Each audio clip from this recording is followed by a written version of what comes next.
Thank you, Mr. Speaker. Senate Bill 64 will help those who are there for us the most during traumatic moments. First responders do not hesitate to face any challenge when their fellow Kentuckians need them. It is not just headline-making moments like December's deadly storms that can take a toll on first responders. They deal with tragedy and stress every day. Many first responders benefit from counseling to help them deal with this issue they often face on the job.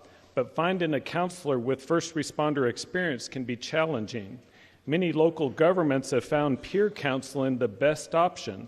However, there is an obstacle to providing that type of support. This is what Senate Bill 64 addresses.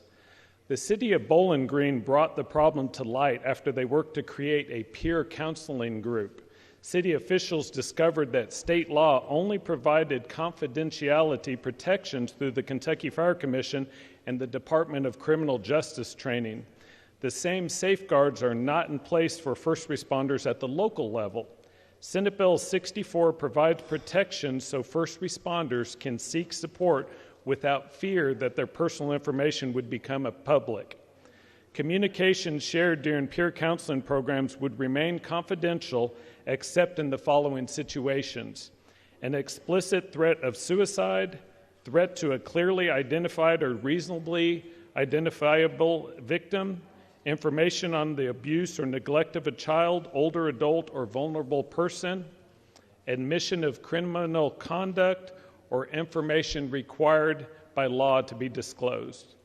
Information disclosed in peer counseling would be exempt from disciplinary proceedings as well as civil and criminal cases other than I just outlined. The protections are the same as any counselor-client privilege provided under Kentucky's Rule of Evidence. Additionally, Senate Bill 64 creates the Task Force for Public Safety Peer Best Practices. The bill list would be responsible for who's appointing the members. You can read that. I'm not going to go over all of them. The task force would identify best practices within 1 year, including how to establish and operate such a program. The group would also create minimum ethical standards and set other guidelines.